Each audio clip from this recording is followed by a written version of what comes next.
So yeah, we've basically got pretty much a whole tune here. Obviously, we've kind of been quite clinical in the process, and if this were a tune we were looking to release, on an EP or album project, something like that, we might sit on this for a couple of months and come back to it, and carry on that process. Because again, when you come back to a project after a bit of time, then you have different perspectives and different ideas on how it could be better. So yeah, that's kind of like a nice overview of our process, I guess, in general, but in reality, it's probably going to be slightly more prolonged. But what we're going to do now is look at mixdown and mastering. So we're going to start with mixdown first of all. And as we went, we kind of did mixdown tweaks here and there. But what we like to do with our tunes is essentially bounce everything out into stems, which is what I've done here.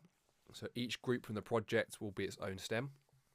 Export it out as a WAV file, and then put it into a blank project and essentially do a stem mixdown of the tune. Most of the time, this is a good idea, and it's worked well for us so far. What you will find sometimes, though, is that you come in to do a stem mix and working it in this kind of way, and you then listen back to a previous bounce, and the previous bounce sounds better straight out of the project. So, sometimes you do this and it's a bit of a waste of time, but I think it's a really good thing to do to kind of change your mindset from creativity mode to, quite clinical mixdown mode, which sometimes is quite hard to do when you can still go in and tweak lots of little things. So yeah, we're going to go through a rough stem mix now, and yeah, have a look at some little tips and tricks here. So first of all, what I'm going to do just for safety is stick a utility just in bass mono mode on our drums. So yeah, we've got all the stems imported, each name sort of named correctly, and yeah, we'll put a bass mono on the drums. It defaults to 120. That's probably fine.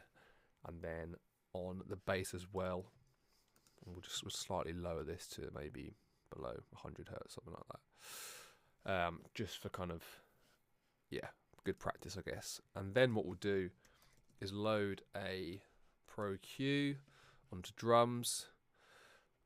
I'm going to put it into linear phase mode, and then we're going to do a low shelf, just at 48 dB is fine, and we'll cut anything out above below 30 hertz, so that's probably about right. And then we'll do a high shelf as well. No, we won't. We'll do a high cut, sorry. Again, 48, and we'll just roll that off just above sort of 23 hertz ish, like that. You can't hear above 22 hertz, so just going to roll off some of that stuff there. And what we'll do is just stick that on every single channel. So this might take a bit of time, but we're going to copy it all across. If I was being clever, I would set this up as a template. So this is default on our kind of mastering template, but I haven't done that. So you can watch me copying this all across.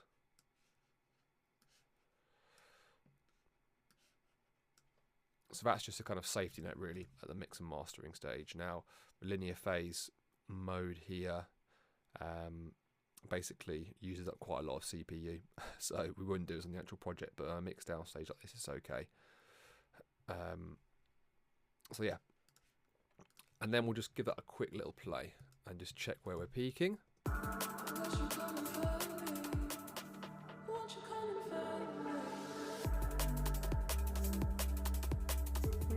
So yeah, we're doing about minus 12 dB on the master, which is absolutely loads of headroom for us to play, which is good news. So let's go with the drums first, and we'll just listen to these drums by themselves.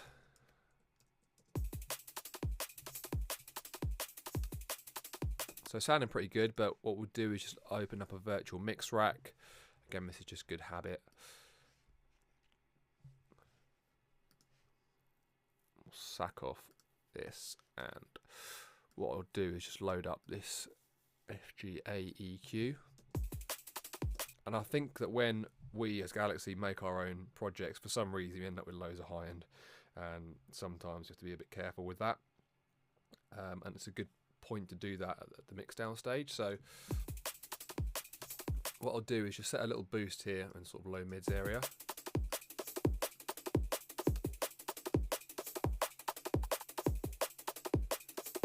And I'm going to do a little boost at that 400 hertz area, just to give it a little bit more punch. And maybe we'll go in for a slight boost at 7k, maybe 5k, just to help it pop through a little bit more as well. And sometimes it's nice to do a little bit of a sort of a boost at that low end, depending on the tune, but I think we'll be fine without there, to be fair. So there's a gentle bit of EQ in there, nothing too over the top, and then we'll just go in with a slight bit of compression, really, really slight. Let's have a look. Yeah, I'm talking just 1 dB maybe, just to kind of catch those little spikes, but nothing crazy at all. No makeup gain, just kind of controlling those peaks really. That's probably fine, to be fair. I think what we'll do as well is open up Soothe. So this is kind of like it's a very clever, I'm not sure what the best way to describe it is really, multi-band dynamic EQ. And if you haven't heard of it before, it basically just removes resonances from your sound. And it can go a bit crazy, this, and it can just completely wipe out sounds, so you have to be quite careful with it. But what I find quite nice to do is open up in the mastering folder, there's a preset called Soften Digital Tops. Obviously we're dealing with a lot of digital tops here, and that's where you can get quite a lot of harsh resonances, so I tend to put that on there and just dial this depth right back, and we're just really taking out a tiny amount here, to be honest. If you were to crank it up, you'd hear what it does, but that sounds absolutely mental. So just a little bit like that. Maybe we'll pull that down here a bit, and if you press this listen button here, you can hear what it's taking out. So yeah, we can hear some of the kind of pingy frequencies coming out there, maybe coming out the snare, to be fair, which we could have dealt with in the original project, but that's doing quite a nice job.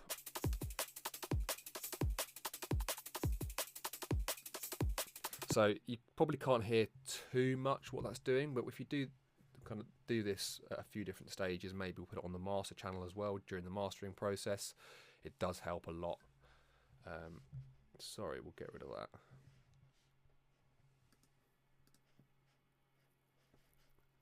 Work messages coming in.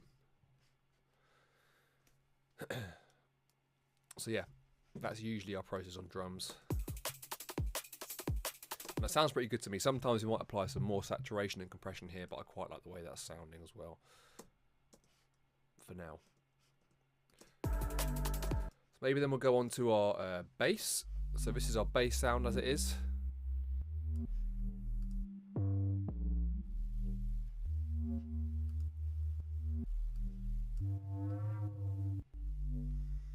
So that's sounding pretty nice. Obviously we've dealt with quite a lot of the levels in our project, but what I think we'll do is just again load up this EQ, and we might do a little boost right down at 40 hertz, just to bring out those sub frequencies a little bit more. And again, we're not doing anything too crazy here, it's just adding warmth basically.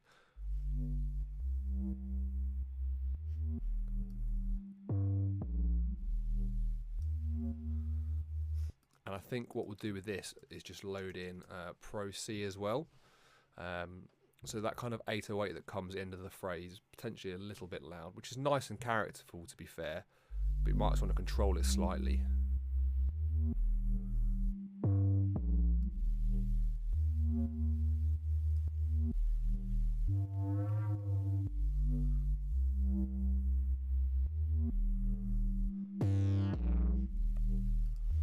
So I think that's sounding good.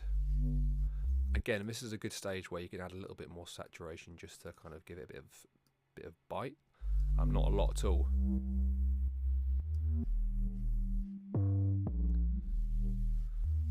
So that's sounding pretty good, to be fair. So Yeah, I mean, often we just deal with the drums and the bass at this stage in a slightly more precise way, but the musical elements, we'll have a listen through and see if anything stands out for now, and we'll mute the bass and the drums as well just to hear what's going on.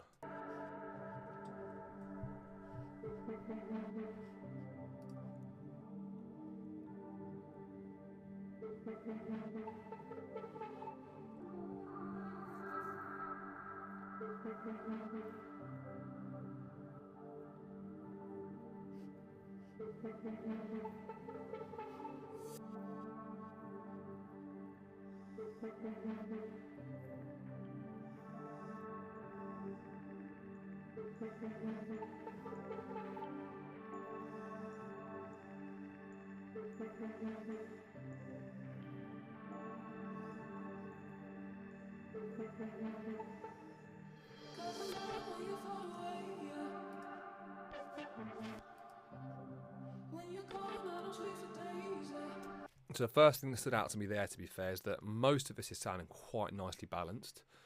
I think the vocal could do with a little bit of a lift in the top end. So again, we'll load up Virtual Mix Rack for that, and let's play this in the intro. I've been chasing the moon and the stars, 'cause I've been trying to be where you are. Could it be that I'm searching too hard? I wish you'd come and find me. Won't you come and find me? So that's just a little lift there around 7k, bit more presence in the mix. I think that's sounding nice. I wish you'd come and find me. Won't you come and find me? So what I like to do next is basically turn the headphones right down, and then we'll bring in our bass and drums really gradually until we get the levels matched. And I think having quiet headphones at this point is quite important. It just helps you really focus on the sound and listen properly. So this won't make any difference to you guys listening, but to me here, it does make quite a lot of difference. So I'll just loop this drop area here.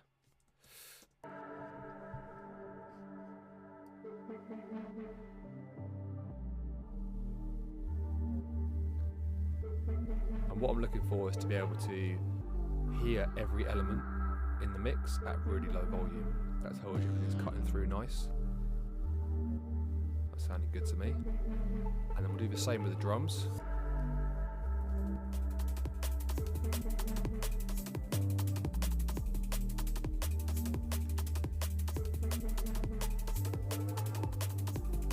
Okay, I think that's sounding pretty balanced, but what we'll do is then go into our kind of view here, and we'll just check the levels of everything and see how they're looking.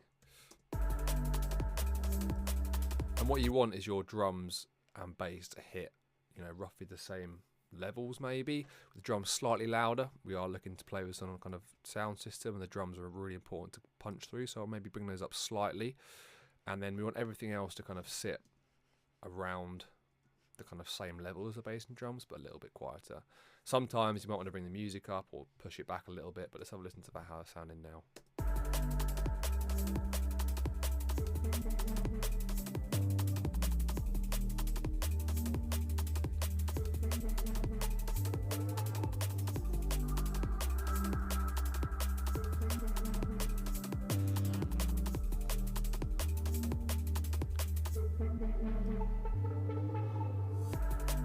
So what I did there was just slightly increase the level of our synth layer, so those kind of wobbly sounds that are quite important to the overall energy of the tune. So I just brought those up slightly, and because I don't really have much gain available on the channels, I just put a utility on and increased it here.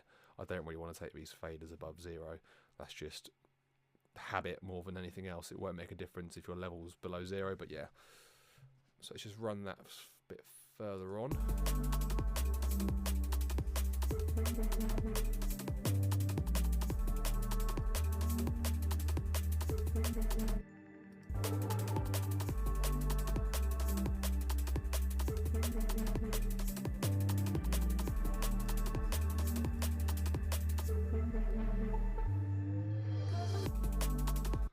So that section sounding pretty good. I'm just going to loop through each element of the drop here just to see how things are sounding. So I've boosted the pads a bit. Okay, that vocal's getting swamped a bit, so maybe we can bring every other channel down.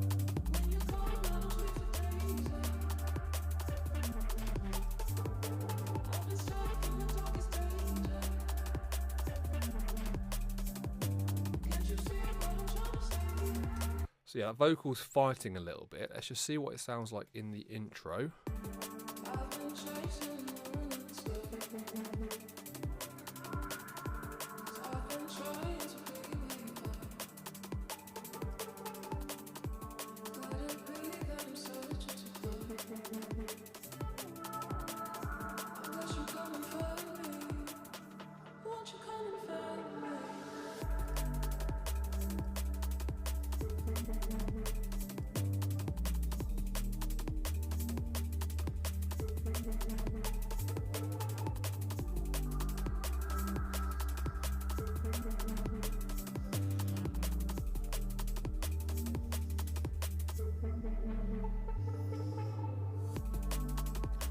Cool, so I think the only bit we need to address is potentially this section here when our vocal and synth line are playing at the same time.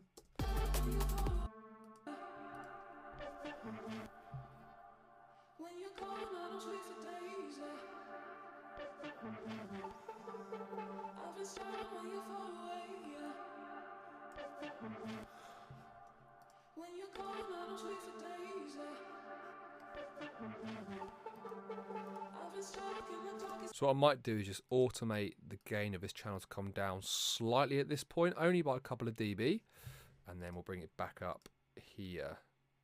So have a look at how much difference that's made.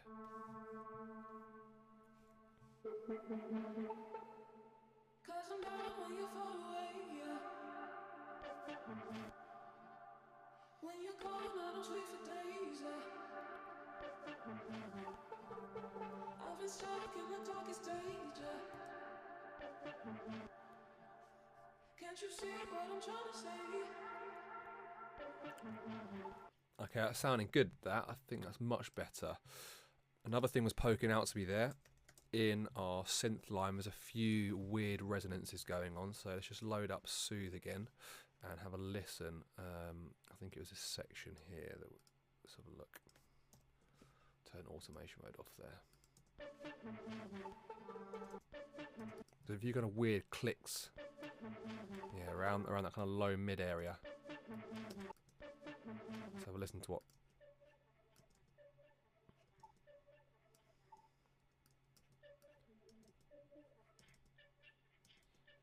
I think it's around this kind of area here. So we'll just do that, bring the depth back slightly.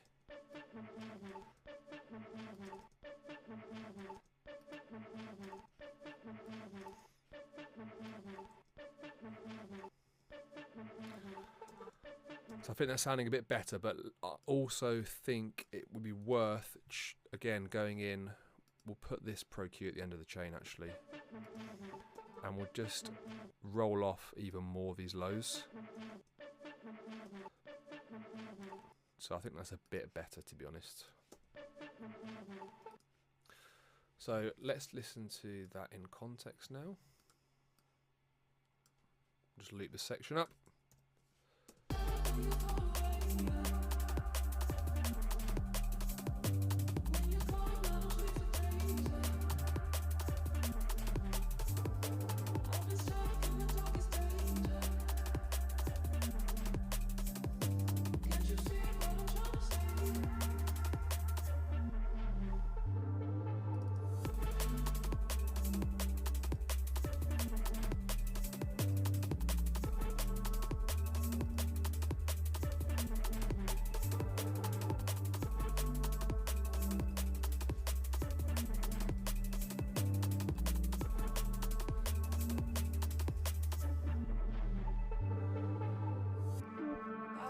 So yeah, I think what just stands out to me there is this last section here. It does get a bit boring and a bit static. So what we can maybe do is just filter down this synth line section gradually over the last 8, just going to help it transition to that breakdowns.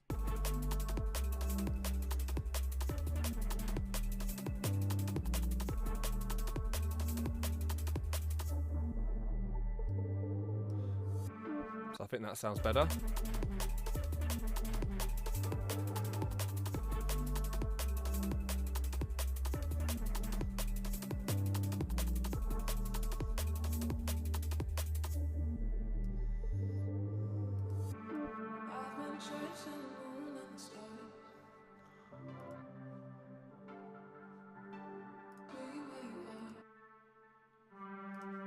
And maybe we can filter this element back in the breakdown, sorry. So again, just helping things transition nicely.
Cool, so that's sounding good, I think.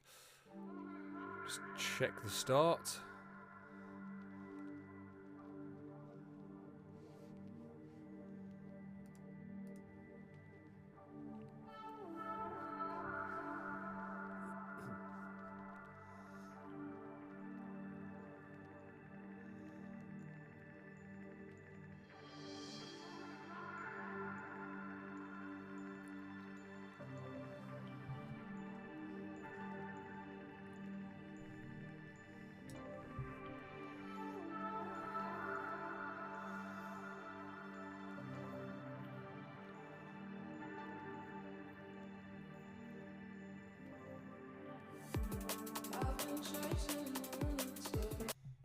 Okay, that's sounding good. I think the only thing that we could maybe look at, and again, this is maybe not the best, most appropriate thing for the mixdown stage, but some of these things stand out to you at this point, where they haven't in previous points, is that it sounds a bit dry, particularly the string section at the start. So adding a nice kind of effects layer of these strings over the top might be quite nice. So let's have a look. Let's loop the strings up here.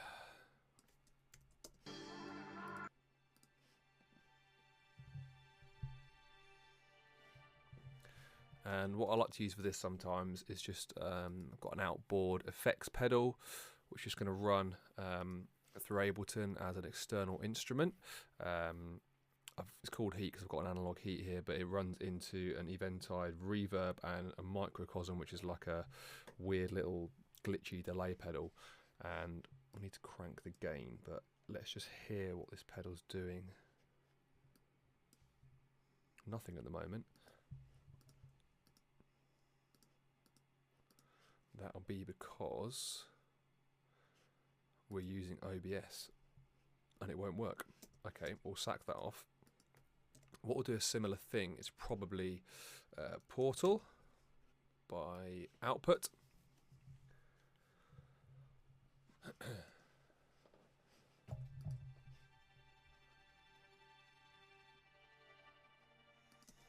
Let's load up a random one.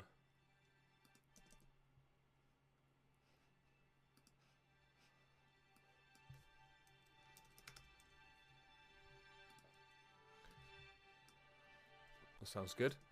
And then we'll load up Eventide Reverb, this black hole, which is pretty sick. And let's go for Sigur Rós, classic. Just a massive reverb.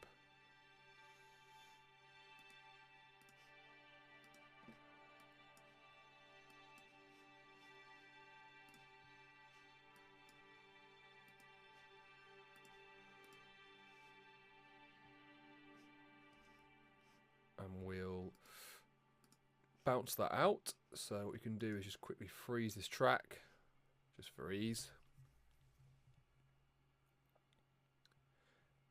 And we'll then put that on a separate channel, just in the intro, just to give it a bit more space, so that in that first point of the tune, which will catch your listeners' ear. Let's wait for that to bounce.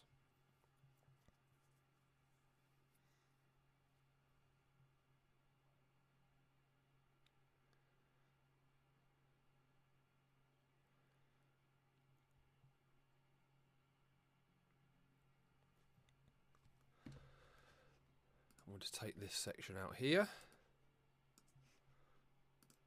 unfreeze this track, get rid of this. Let's have a listen to what that sounds like. Might filter it down slightly.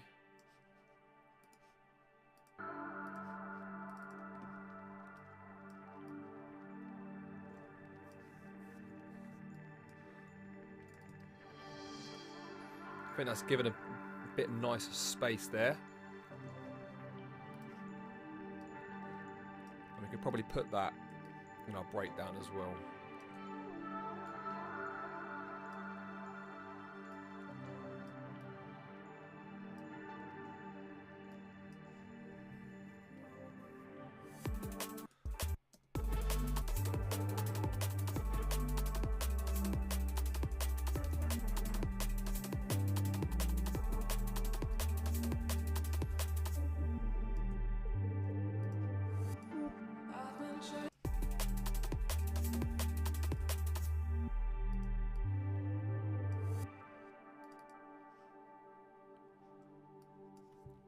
So there we go, just that little section of strings there, giving a nice bit of movement to transition each section.